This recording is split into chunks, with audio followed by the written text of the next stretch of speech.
For many years, every time I achieved something or prospered a little more, I felt a deep sense of guilt inside me. It was as if my progress represented an injustice compared to the reality of people around me, trapped in cycles of scarcity and suffering. Maybe you felt something similar too. Deep down, I would ask myself, is it really right to go further? By prospering, am I taking up space that should belong to someone else? My journey always seemed marked by timid advances, followed by major setbacks. A step forward and 10 steps back, as if something invisible was always holding me back. It wasn't until I realized that this guilt wasn't an absolute truth, but rather a mental block, a deeply rooted limiting belief, that I began to see a way out. I understood that punishing myself or repressing my growth helped no one, and that these ideas, often inherited or absorbed from society, neither honored my story nor reflected my real potential. The real turning point came when I understood where these feelings came from and decided it was time to rewrite that narrative. This transformation not only changed my relationship with prosperity, but also my life's purpose. I discovered that not only is it possible to prosper, but it is also necessary for myself and for the world around me. Gradually, I realized that inner voice whispering, "You can't have more than you need," or "It's bad to talk about money," never really belonged to me. It was society's, my family's, all the contexts I grew up in. I repeated these beliefs for so long that they seemed like absolute truths. Only when I questioned them and understood that repressing my own growth didn't serve the world, did things truly begin to change. Maybe you've heard phrases like this before too. So, my friend, believe me, you are not alone. It's about this process of liberation and how it can happen for anyone that I want to talk with you today. If you also feel that you could be more, grow more, without carrying the burden of guilt, know that you are in the right place. Have you ever felt that discomfort when you wanted to earn more money, seek comfort, or improve your standard of living, as if that desire was somehow wrong? Most likely, at some point in your life, you've heard that true spirituality demands renunciation, and that material things or worldly pursuits corrupt the soul. For decades, ideas like these have been repeated in family conversations, sermons, schools, and even the media, almost as if prospering was an offense to the sacred. Today, I want to turn this perspective upside down. I'm going to show you, with concrete arguments and historical examples, that prosperity is not only not a sin, but can actually be a central and natural part of a genuine spiritual path. There is tremendous power in seeking conscious abundance, and understanding this is liberating.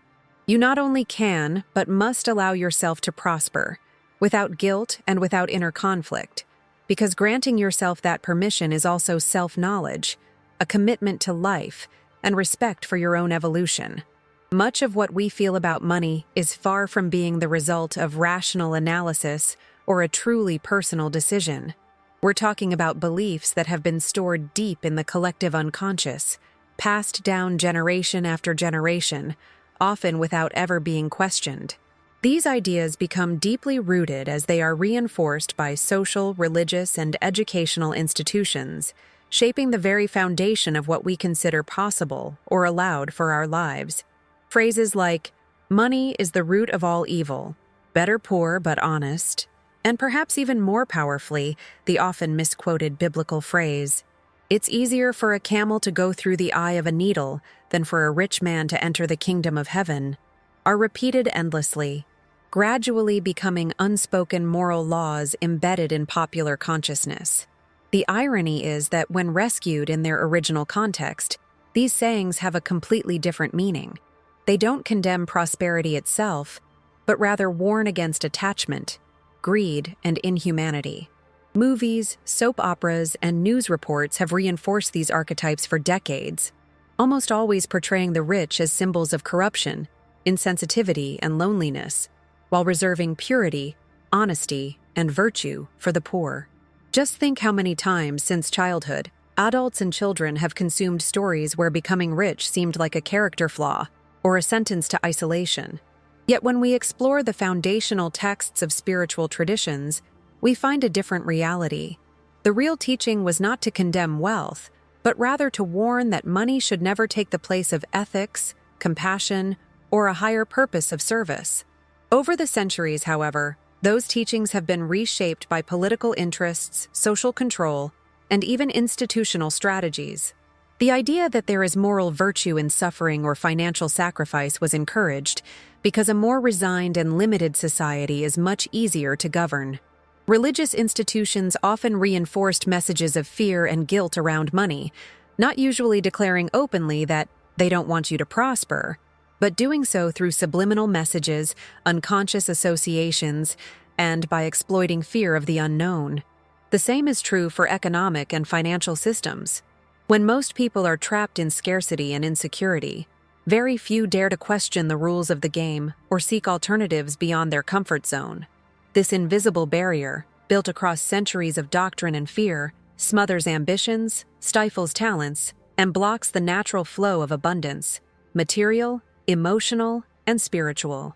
As a result, the union between prosperity and spirituality, which was natural to so many cultures throughout history, now needs to be reclaimed, rethought, and consciously lived from a place of freedom and self-responsibility. If we honestly look at the history of spiritual traditions, we'll see that prosperity was often linked to harmony with higher laws, order, balance, and even the flourishing of being. In the Old Testament, for example, King Solomon was not only admired for his wisdom, but celebrated as a symbol of abundance. His material greatness was seen as a reflection of his deep understanding of divine laws, not a sign of corruption, but of alignment and worthiness. In many Jewish teachings, prosperity was regarded as a form of honoring the Creator, as they used to say, "Holiness is not in escaping the world, but in transforming it with the gifts you receive." Within Eastern traditions, prosperity is addressed in an even more integrated way. In Taoism, the vital energy called qi manifests in all aspects of existence, including the flow of resources and possibilities. Master Lao Tzu suggested that the universe is like water. The more we try to hold on to it, the less we flow. When we allow it to move freely, everything prospers in balance. In Hinduism, Lakshmi, the goddess of prosperity, symbolizes not only material wealth, but also a harmoniously abundant life, distributed, fulfilling, and celebrated. Buddha was emphatic in teaching that the problem never lies in possession itself, but in attachment and the fear of loss. He often said, "Neither wealth nor poverty brings enlightenment by itself. What matters is detachment." Oh, for Buddha, suffering comes from ignorance about the nature of abundance, believing that we can only be happy under certain conditions, or conversely, that we don't deserve anything. Jesus, in his parables, did not condemn wealth, but rather a hardened heart, the inability to serve and share. In fact, the Gospel of Matthew brings the powerful lesson of the talents, showing that multiplying gifts and resources is what heaven expects from us. The omission is what is reproved. Therefore, true tradition does not demonize prosperity. What it condemns is selfish accumulation, empty vanity, pride, and especially the inability to see the other. Rejecting your own talents, stagnating or living chronically in limitation, is not spirituality. Prosperity has never meant stepping over others, but rather multiplying opportunities to bring more justice, beauty, health, and lightness to the world. Genuine abundance begins well before money. Above all, it is an inner condition, a state of gratitude, contentment, and the constant flow of energy, whether material, emotional, or intellectual. Ignoring this call to flourish results in deep blockages, both psychological and practical. Various studies in psychology, from Carl Jung to modern authors like Brené Brown and Carol Dweck, show that people who feel guilt or unworthiness regarding prosperity tend to sabotage opportunities, neglect strategic relationships, and stifle their own creativity. Napoleon Hill, in his classic Think and Grow Rich, highlights how the belief in deserving always precedes the actual receipt of wealth and achievements. Our subconscious mind sets, with precision, the ceiling of prosperity we consider legitimate for ourselves. We grow up inside these invisible boundaries, beliefs about what is possible, allowed, and ethical regarding receiving, having, and circulating abundance. So it is worthwhile to do some honest self-reflection. When you receive money, do you feel joy, openness, gratitude, or do you feel a hidden weight, as if being put on trial by an internal jury? Does your family, when speaking about prospering, convey enthusiasm or concern? How many opportunities have we let slip due to a silent belief that this is not for me? Prosperity, when properly understood, is an expansion of being. It's about sharing, multiplying, honoring what you receive, and giving it back to the world in the form of collective benefit. True prosperity is not just about accumulating assets, but about the ability to multiply goodness around you. Prosperous people have resources not only for their own comfort, but also to invest in ideas that benefit the collective, generate jobs, support relevant causes, transform lives, and serve as inspiration. Just look at admired leaders, philanthropists, and social entrepreneurs, like Mahatma Gandhi, who, despite his simple life, inspired justice projects that channel millions of resources even today. Or Bill Gates, who dedicated most of his fortune to public health and poverty alleviation without losing his ethical integrity. Such examples make it clear: conscious prosperity sustains, expands, and empowers. It never isolates or oppresses. The core issue has never been money itself, but the intention and flow behind its circulation.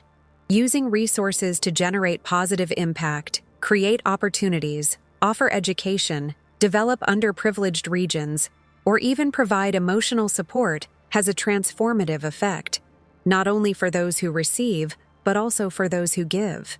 Money, when allied to altruism, becomes one of the most democratic tools for progress. It breaks barriers, creates access, fulfills dreams, and lifts entire families out of vulnerability.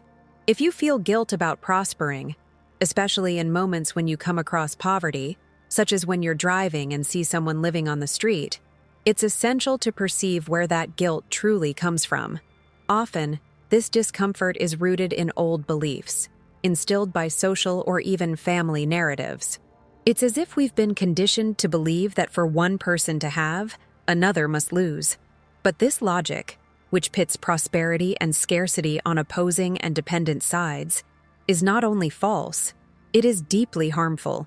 Feeling guilty for having more doesn't make the world fairer. On the contrary, it puts you in an internal cycle of scarcity, sabotages your growth, and does not build real bridges of solidarity. The poor do not lift other poor people out of poverty. Only those who overcome limitations and break cycles can truly offer new possibilities.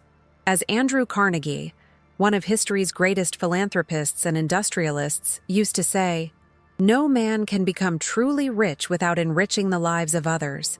When you open yourself to prosperity, you also expand your capacity to contribute, whether through resources, time, knowledge, attention, or words of encouragement for those in need.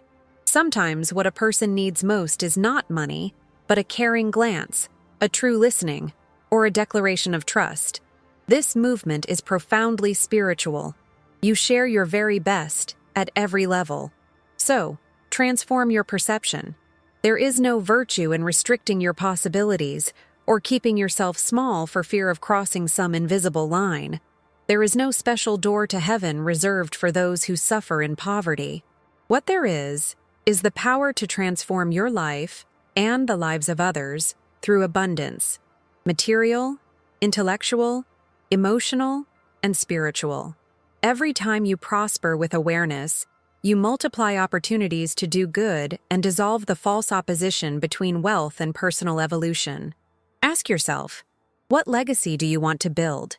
What beliefs do you need to reframe so that, as you prosper, you also inspire others to break free from limitation and live their full potential?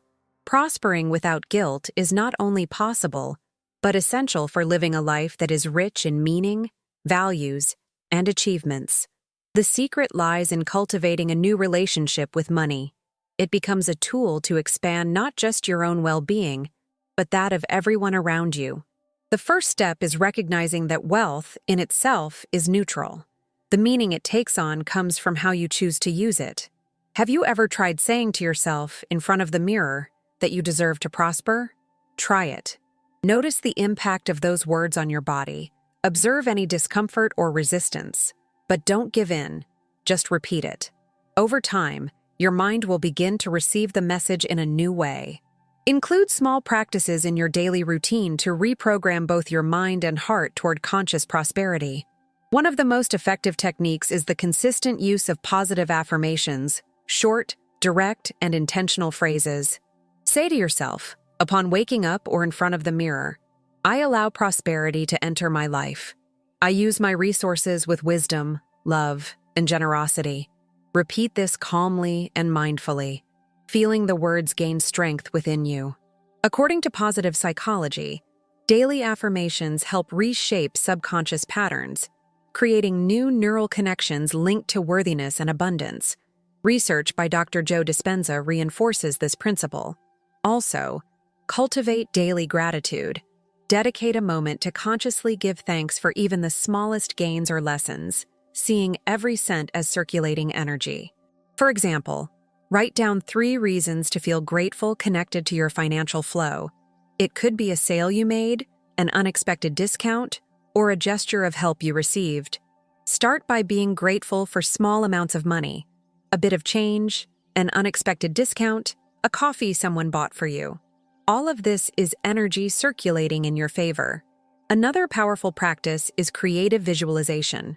With your eyes closed for a few minutes each day, imagine yourself living in abundance and comfort, not just for yourself, but overflowing prosperity and making life easier for those around you. Picture friends, family, and even strangers benefiting from your success. This mental exercise reinforces to your mind that prosperity is about sharing, not isolating.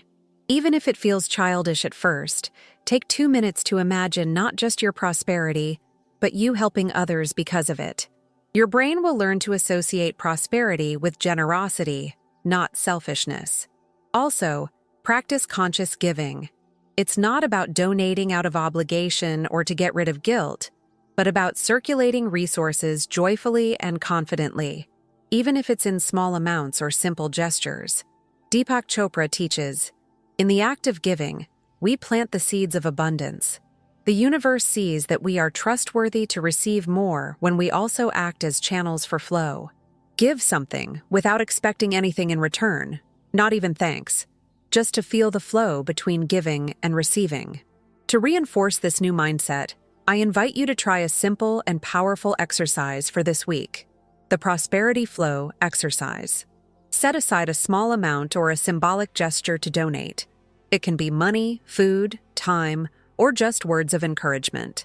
Before giving, take a deep breath and declare, I am in harmony with the flow of life. I receive, I share. I trust that the more good I circulate, the more good returns to me and to the world. After giving, write in 2 lines. How do I feel now? What does this say about my belief in deserving? Notice any feelings that arise, joy, fear, guilt, satisfaction, and briefly note what you experienced. This self-observation will gradually dissolve unconscious blocks. And remember one last powerful question to keep your mind open to opportunity. How can I serve the world as I prosper with integrity and joy? Notice how the universe starts to respond, bringing contacts, ideas, and situations that match your new state of openness. Practicing this mindset daily doesn't just transform your financial story, it transforms your impact on the world as well. Are you ready to turn prosperity into a genuine source of good? The next step is up to you. To make this even more tangible, I'd like you to hear 2 stories we've received. These are heartfelt accounts from women who chose to honestly face their limiting beliefs and, through small daily changes, rediscovered the true meaning of prospering, without guilt, but with generosity and purpose. I hope these experiences convince you that, yes, it is possible to write a new story for your relationship with abundance. Listen with an open heart, without judgment, and notice how each step can transform not just your results, but your inner experience of life. Testimonial 1. Susan Mitchell, 48, Minneapolis, Minnesota. My name is Susan Mitchell. I'm 48, and I'm from Minneapolis. I grew up in a family where talking about money was always taboo. My mother used to say that to want more was dangerous, and my father believed that hard work granted dignity, not wealth. For many years, I carried guilt every time I got a raise or achieved something extra. About 2 years ago, after a period of financial stagnation, I decided to try a different approach. I started practicing positive affirmations every morning. I looked at myself in the mirror and said, "I deserve to prosper, and I am grateful for everything that comes to me." At first it felt strange, almost artificial, but over time I noticed something was changing inside. I made gratitude part of my routine. I wrote down every amount that came in, no matter how small, and gave thanks sincerely. I also adopted the habit of setting aside, every month, a small amount to donate. I realized the amount mattered less than the intention and the feeling. The result? My relationship with money grew lighter. Opportunities started showing up, and more importantly, I was able to help people close to me in ways I'd never imagined. Today, prosperity for me isn't just about my bank balance, but about joy, about flow, and about serving, without guilt, without fear. Aqui está o relato 2 traduzido para o inglês US, mantendo o tom motivador, acolhedor e fluido. Testimonial dues. Linda Carter, 41, Charlotte, North Carolina. My name is Linda Carter, I'm 41, and I live in Charlotte, North Carolina. I've always been dedicated to my work, but I never felt that I deserved more than just the basics. Every time I received some sort of financial recognition, a bonus, a promotion, it always came with a certain discomfort, like I was taking something away from someone else. It was when I discovered visualization practices and conscious giving that my mindset began to shift. I started not only imagining a prosperous life for myself, but also seeing myself helping other women in my neighborhood to prosper as well. Every month, I give part of my time and money to support small local initiatives. I also built the habit of sending positive messages to people going through struggles, letting them know that I truly believe in their potential. I noticed that the more I allowed this flow, the more new connections, partnerships, and even opportunities outside what I thought possible started appearing. My financial life grew alongside my sense of contribution and belonging. To me, prosperity is about growing together, and every generous act only multiplies all that is good, both inside and out. Now, I want to make space for you. Have you ever felt guilt or discomfort when wishing to prosper? Where do you think that feeling comes from in your story? Share in the comments where you're watching from and tell us a bit about your journey. Your insight or honest share could be a turning point for someone reading. Together, we break this cycle, one comment at a time. In the next videos, I'll bring you practical exercises, guided experiences, and techniques to release inner blocks. Everything so you can experience prosperity in an ethical, light, conscious, and true way. Remember, seeking abundance is about honoring your potential, expanding the good around you, and the more you truly prosper, the more you inspire and help those beside you. Subscribe to the channel, turn on notifications, send this video to someone who needs this message, and let's build a more prosperous, mindful, and happy community together. Seeking conscious abundance is about respecting your own path and growth. Allow yourself to prosper. The universe is abundant, and you can be too. Prospering without guilt is an act of courage that transforms not only your life, but the world around you. Allow yourself to be abundant and inspire others to do the same. Gratitude, and see you in the next video.